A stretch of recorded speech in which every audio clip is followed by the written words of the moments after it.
So going back to my slides here again. So people say, if you were to define Hinduism, what kind of a religion it is? And, there's fancy terms out there, right? Monotheistic, Islam, Christianity, Judaism, they're all monotheistic. You believe in one God, right? Pantheism. So Hinduism is not polytheistic, it's pantheistic. And I always give this example. You look at the Rubik's Cube on the left side, right? Solved, it's pretty simplistic. Well, is this a Rubik's Cube? It is a Rubik's Cube, right? So Hindus look at the Rubik's Cube in this form, where it's a multitude of aspects of the divine that we like to talk about. It's like, you can say, I love science, okay, but as a Hindu, I'll say, I love physics, I love chemistry, I love biology, it's a part of science, but we try to sort of take out a section of that divine and try to connect to it. And that's where you'll see a lot of the manifestations. You're looking at different sides of the same coin and trying to describe it and making it's a human frail effort to describe it, but over thousands of years, over 1,700 different ways to describe it, right? You can get a lot of various kind of ways to describe it. And everyone cherishes that based on their culture and tradition. And that's why you see a lot of these gods and goddesses. We're just trying to describe that divine spirit in our own terms and create a little sort of a shape and icon to it. So that's kind of what we're talking about. So how do you pray to something that doesn't have a form, right? So we try to use the elements, right? So if I don't want to sort of give a form to the divine, but I need to focus on something. So I close my eyes and I can try to focus, like there's a divine light in front of my eyes, and just focus on it and pray to it. I can chant the word Om. Now people say, what's so fancy about Om, right? So it's actually not Om, it's Aum, okay? Now put your tongue to your teeth, okay? Ah, U, you have to move your tongue. No. So these are basic sounds, right? And anything that's part of the universe is always basic. It's not necessary. It becomes complex later. So if you said that in like a tone, you will notice that the sound starts in your belly, it moves up into your throat, and the will actually kind of vibrate your head, basically. So you're trying to, again, just kind of using sound energy, just kind of purify your thoughts. You're trying to sort of, make your body mentally stable and calm. And then you can focus inwards and pray. So that's kind of one way to. So meditation is a big thing. It's in Hinduism, Buddhism too, but meditation is a big thing that is a part of Hinduism. So you're asking me, how do you do the manifestations? Well, we got a variety of manifestations, right? So as I said, divine is beyond gender, but we know gender, obviously male and female, that's obvious, So that divine consciousness is always given a masculine kind of a form, okay? When you talk about creation, right? Creation is what? Energy. Energy is, giving birth, right? There's nature, and there's always sort of given a female form. So again, there's no male and female, but this is just attributes of that divine that we try to sort of genderize, basically. So you will see temples that are dedicated to a form of the divine. So you go into a temple, it's a big prayer hall. People are walking around, sitting, chanting, doing whatever they want. And then on the inner side, there'll be a small little room with an icon in there. And why do you need an icon, right? As I said, easy to focus, right? If you are Albert Einstein, you don't need a drawing board to do your equations. You can do it in your head. But most of us need a blackboard, a pen and paper, and we need a to-do list to remember things, right? This is a way for my mind to focus on the divine. Does it look like that? No, but I give it a form. Now, they'll always have like 6 arms because, hey, someone more powerful than me, how do I show it? I just visited Italy recently, and I had the pleasure of going to the Vatican and looking at the Sistine Chapel.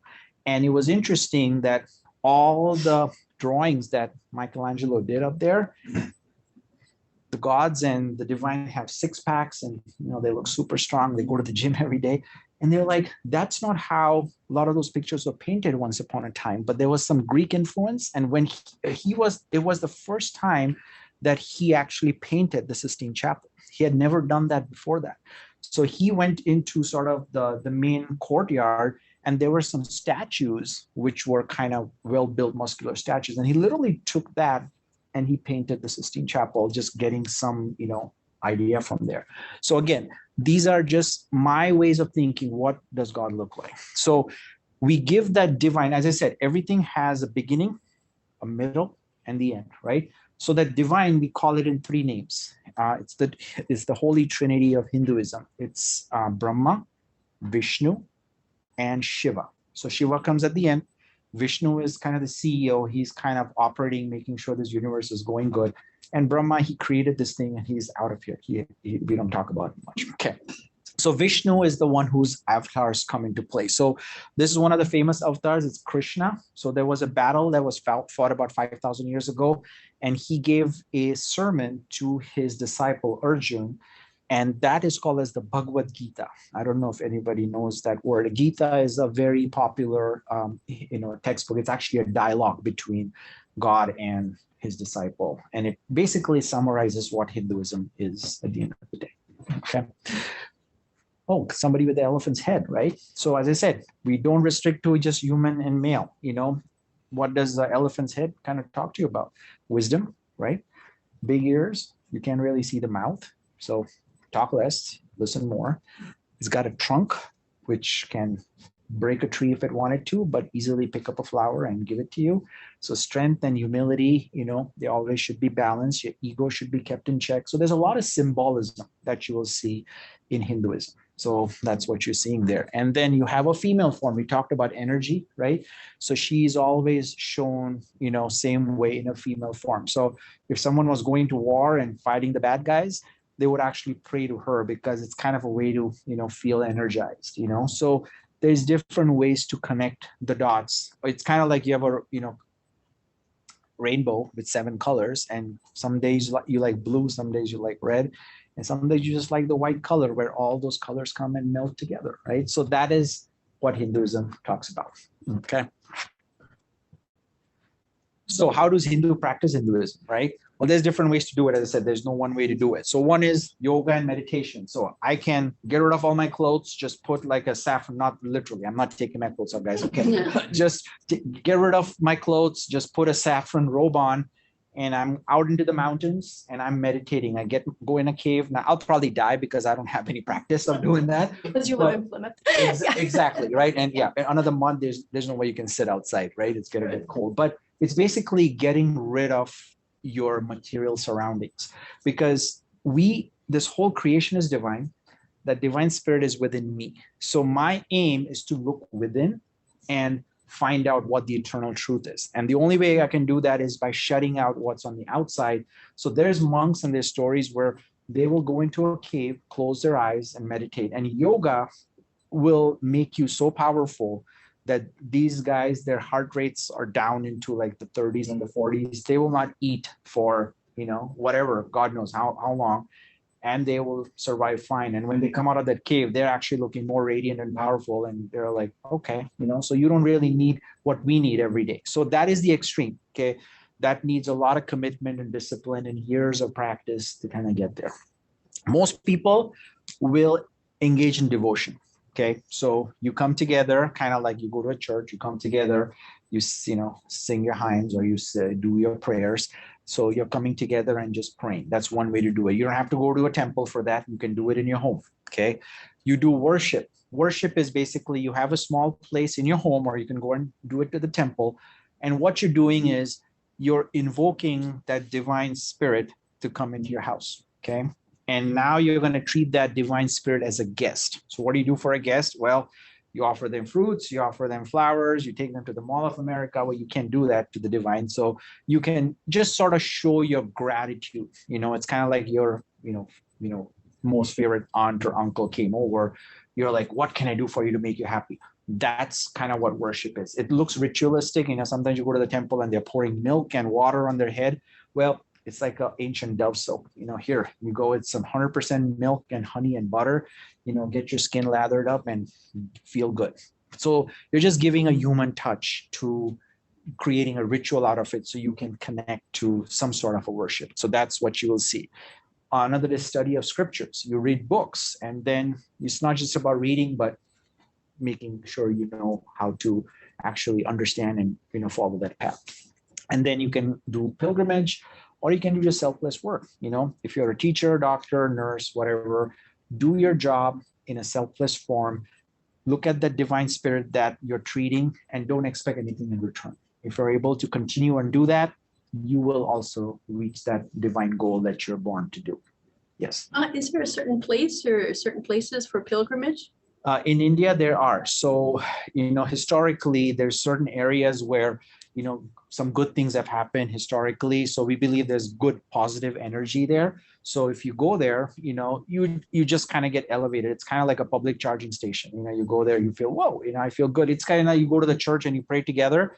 You feel more energized than if you were to just sing a song in the bathroom by yourself. It's not going to really do the same benefit, right? So again, loosely speaking, there are places where naturally those are supposed to be good for you, and it exists in all religions. I mean, pilgrimage, the word, there's so much pilgrimage that happen throughout the world, for different religions. So talked about worship, right? This lady, it's her home, and she just has a little altar, and she has like a small icon. It could be anything. And now she's just offering, the concept of offering is what? We come in this world with nothing, and we leave this world with nothing. So whatever we get in this world during our time here is all grace of God. So if you understand that concept that nothing is mine and you're offering it back, that is what the concept is. Now you could choose to give this to a homeless person instead of showing it to, the divine and then eating it yourself. That's not really, it's not defeating the purpose, right? So you can do that. This is pre-COVID, just kidding.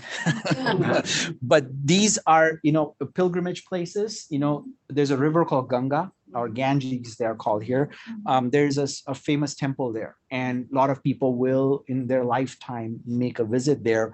And there's like an evening prayer that happens on the banks of the river, and you will see people doing it. And again, when you talk about creation, it comes from the elements, right? So we respect the elements, and sometimes you pray using the elements. So holy fire, holy water, air or ether, so you will sometimes see these kind of fires being used and water being used. And that's kind of what's going on. So these are sort of traditional forms of worship. Temples, the one in Maple Grove, it's kind of like a Lego model of some of these ancient temples that exist in India. They are thousands of feet tall. This is an ancient temple. It's all rock or stone. And there was artisans who carve into stone. Imagine carving this into one piece of stone. This is thousands of years old, and it's still standing today. So it's amazing how these people were able to kind of create these art pieces. I mean, you look at that temple, kind of looks like a pyramid in a way, right? But these are all monolithic. Sometimes there's not even mortar that's used to put stacks of stone on top. So these are places sometimes people will go to if you have a chance just to visualize the architecture, enjoy it, and pray.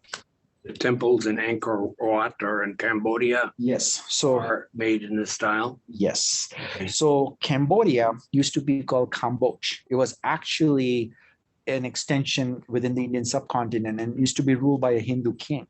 In fact, even now, if you go to Cambodia, a lot of the names have a very Sanskrit, Hindu kind of, terms. So even their national airlines, has kind of a Hindu name to it. So you will see that Bali, if you go to Indonesia, even some places in Japan and stuff, there are some influences of, Hindu, architecture as well that you will see. Yeah,